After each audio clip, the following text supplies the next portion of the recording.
Let's talk about snakes. None of the rules apply for uh, orders of operation here for drawing a snake. The important thing to remember about a snake is that it is cylindrical.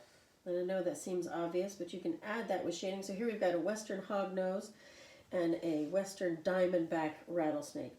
This one is a nice little position here. This one shows very well, but not as detailed.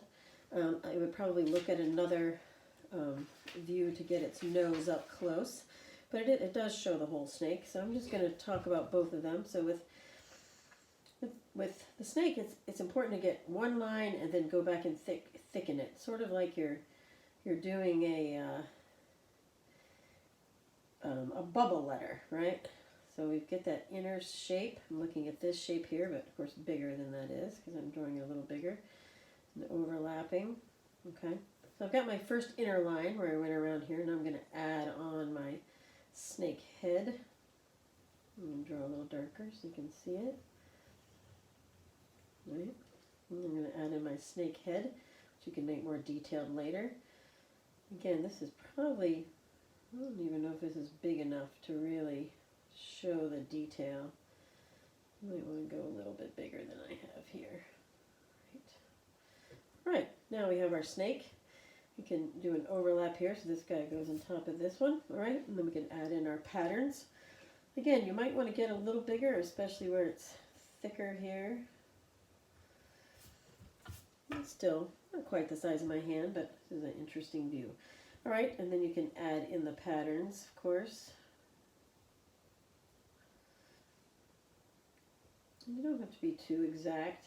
No, they're not that exact. There's a little shape in there, a little dark shape, a light shape. But the important part is that when you go around the edges, that's where when I'm going to color it in, I'm using a pencil right now, but if you were using a colored pencil, you would want to blend, go ahead around the edge. Remember that darkness recedes, lightness comes forward. So when you darken things, of course, they go around and they make the things that are lighter pop out in the middle. I probably should have drawn this a little bigger, but a little. So even on top of the patterns that you're going to do. Now I didn't have this overlap quite as much here as I could have. I can go and make it a little bigger now that I'm doing it in marker, because I can always come back and add pencil. Paying attention to what's crossing in front of what, right? There we go. I'm going to add a little head onto there.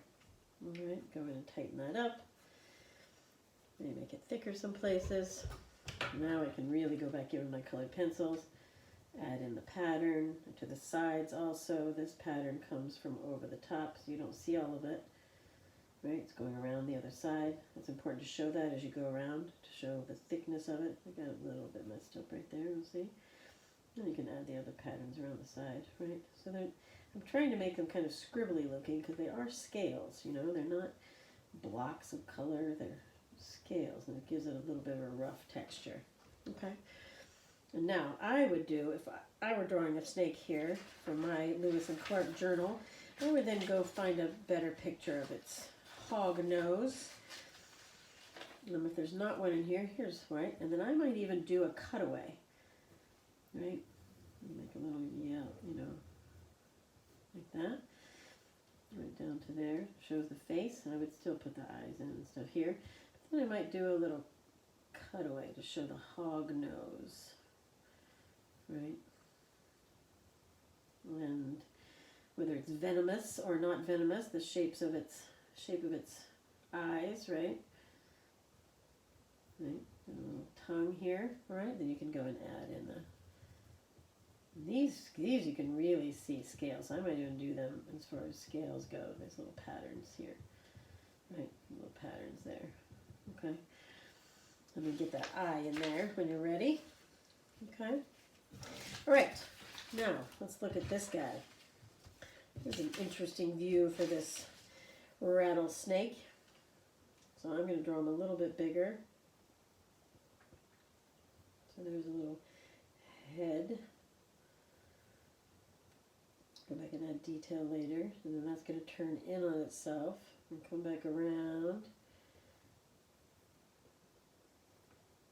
And again, a swirly, where you're just doing the inner line or the top line. Comes back around, and comes the tail. I didn't actually get it that big, so I'm going to make it a little thicker so it gets thinner here. Around, and this curls back in on itself so you don't really see it till it comes back out. I definitely didn't make that thick enough, right? Because this comes back out here. Yeah. Oh yeah, this got to get way bigger.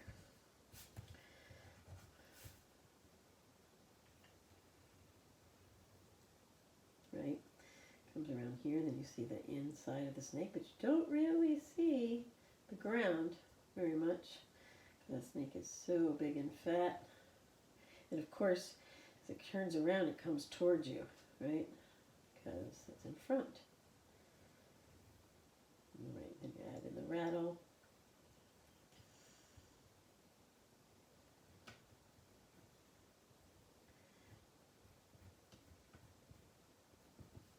Okay, in fact, I think I can make that even bigger back here. Never be afraid to erase what you don't like. This goes way down. Okay.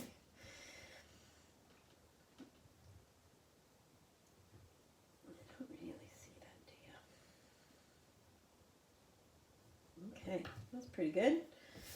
I also do the patterns in here, and you can see this one up close a lot better. So I'm going to go ahead and identify this is the inside of the snake, right? Because there's a different pattern on the bottom. So I'm going to make that pattern look different. And I'm going to put that, maybe even bring this down a little, make that look a little fatter. Right? I'm going to put that inside pattern in here too, right? Because it's a little bit different here. This pattern is smaller. These scales are bigger, right? I'm going to go ahead and add my scales. I'm going to put my eyes, right? Because they're bumps. I'd have to see the face up a little bit closer to feel good about that. Again, add the inside of the snake here. It's got a little bit different pattern. Okay, so I do my patterning. All right.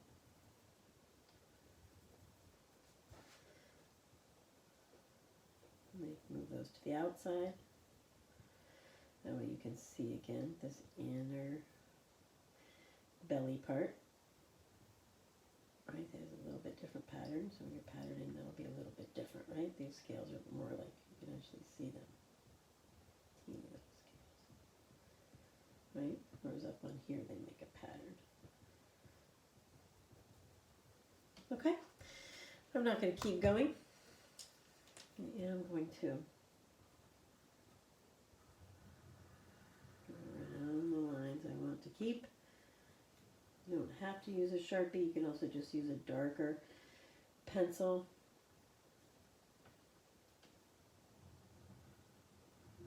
Might be easier.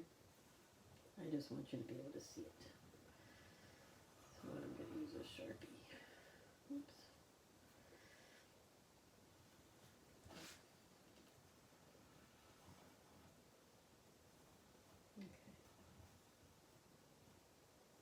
And all of these other lines I did, I'll just make for shading. Okay. Alrighty. Add in his eye hood, but I'm going to look up that detail before I add that in. I want to make sure you get those eyes right. Alright, there we go. There is Snakes.